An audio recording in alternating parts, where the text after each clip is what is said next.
Hey guys, this is सिद्धि। आज हम बात करेंगे पीसीओएस और पीसीओडी के बारे में। ये एक ऐसा टॉपिक है जो रिलेटेड होता है गर्ल्स से, यानी कि लेडीज से।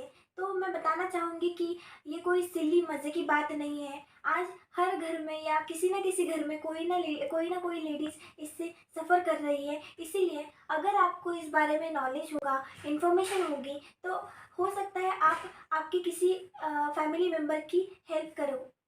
तो इसीलिए अगर आपको इसके बारे में नॉलेज होगा तो आप आपके किसी भी फैमिली मेम्बर की हेल्प कर सकते हो।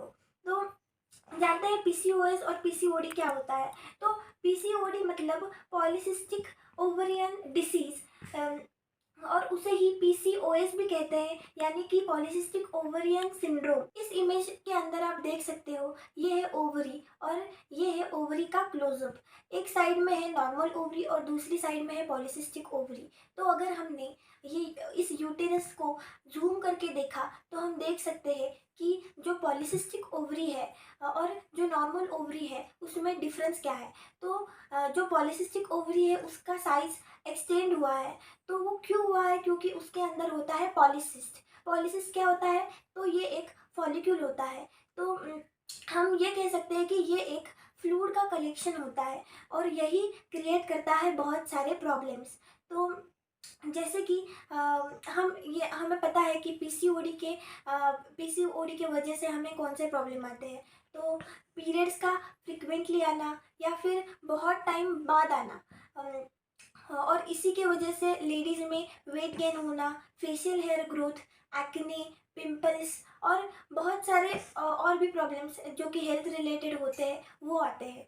तो इसीलिए हमें मतलब पीरियड्स की प्रॉब्लम तो आती ही है कि पीरियड्स का एक तो फ्रिक्वेंटली आना या फिर बहुत टाइम बाद आना, यानी कि जो टाइम स्पैन होता है वो बहुत ज़्यादा होता है।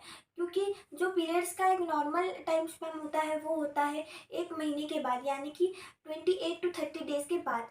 तो अगर वो नॉर्मल टाइम स्पैन नहीं है, अगर वो ज़्यादा बढ़ रहा है या फिर उससे कम हो रहा है, तो हम कहते हैं कि पीसीओडी की प्रॉब्लम है। तो इसीलिए हमें प्रॉब्लम समझनी है और फिर उसको सॉल्व करना है, क्योंकि जब आप प्रॉब्लम समझोगे तभी आप उसको क्योर करोगे या फिर प्रिवेंट करोगे। तो इसीलिए हम जानेंगे कि पीसीओडी को क्योर कैसे करें, उसके कारण क्या होते हैं।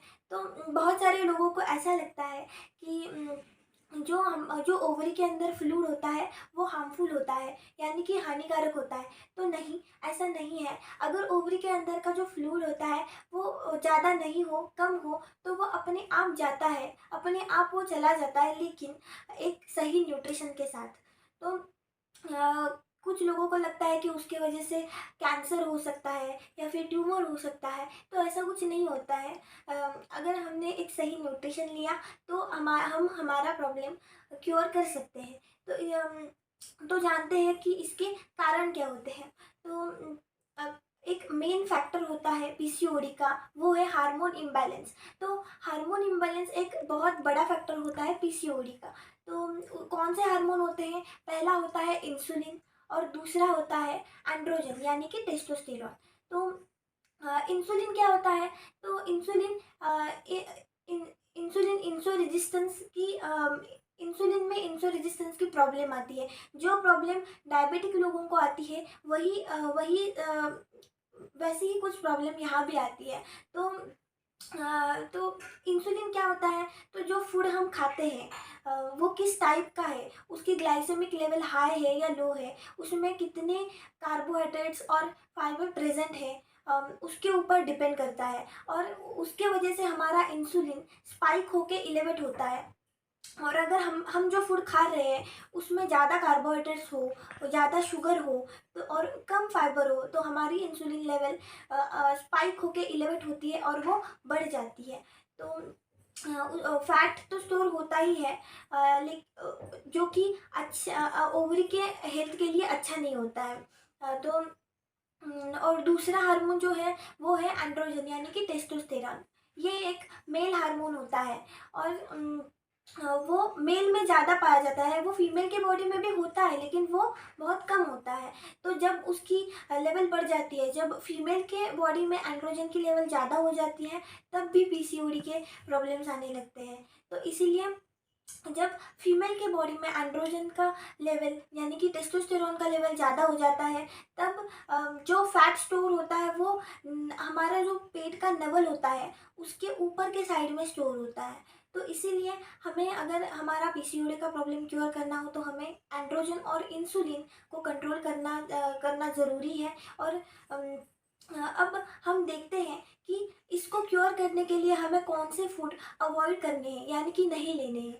तो एक तो है कि प्रोसेस शुगर जिसमें प्रोसेस शुगर होती है यानी कि soft drinks, white bread, white pasta, white rice, मैदे की रोटी एक्सेट्रा, ऐसे जो भी प्रोसेस्ड फूड या पैकेज्ड फूड होते हैं उनको हमें नहीं खाना है। क्यों? क्योंकि इनमें फाइबर की लेवल बहुत कम होती है और कार्बोहाइड्रेट्स, शुगर बहुत ज़्यादा होती है जो हमारे इंसुलिन को स्पाइक करती है। तो अब हम जानते हैं कि हमें कौन से फूड खाने हैं। तो हमें ज़्यादा से ज़्यादा फ्रूट्स एंड वेजिटेबल्स खाने हैं जिसमें फाइबर की लेवल ज़्यादा होती है। और हमें ऐसे ही हमारा न्यूट्रिशन अच्छा करके हमारी हेल्थ अच्छी करनी है, हमारे हमारे प्रॉब्लम को हमें क्योर करना है, क्योंकि हमें मेडिसिन नहीं लेनी है। जब हम मेडिसिन लेते हैं तो उसका साइड इफ़ेक्ट होता है, क्योंकि ये मेरा खुद का एक्सपीरियंस है। जब मेरे भी पीरियड्स का प्रॉब्लम हो रहा है, पीरियड्स बहुत टाइम स्पैन से आ रहे थे, जब मुझे पीसीओडी की प्रॉब्लम थी, मेरे भी पीरियड्स बहुत लेट आते थे। जो नॉर्मल टाइम स्पैन होता है वो उसके अंदर नहीं आते थे, वो बहुत लेट आते थे। तो इसके लिए मैंने भी ट्रीटमेंट ली थी, मैंने भी मेडिसिन लिए थे। तो क्या हुआ, जब मैं मेडिसिन ले रही थी तब तो वो रेगुलरली आ रहे थे। जब मेरा 3-4 महीनों का मेरा कोर्स था उस मेडिसिन का, तो मैंने वो लिए थे मेडिसिन, तो तब तो नॉर्मल आ रहे थे। लेकिन जब मैंने कोर्स मेरा ख़त्म हो गया, जब मैंने मेडिसिन लेना बंद किया, तो उसके बाद उसके साइड इफ़ेक्ट्स होने लगे, यानी कि जो टाइम स्पैन था मेरे पीरियड्स का लेट आने का वो ज़्यादा बढ़ गया, यानी कि उसका साइड इफ़ेक्ट हो गया। तो इसीलिए हमें मेडिसिन नहीं लेना है, हमें अच्छे न्यूट्रिशन के साथ, अच्छे अगर आप उसके साथ वर्कआउट करोगे तो और भी अच्छा है। तो हमें एक अच्छे न्यूट्रिशन के साथ पीसीओडी को क्योर करना है। और अगर आप ये 2 जो हार्मोन होते हैं इनको बैलेंस करेंगे, यानी कि आपका एंड्रोजन और आपका इंसुलिन, तो आप डेफ़िनेटली आपके पीसीओडी को क्योर करोगे।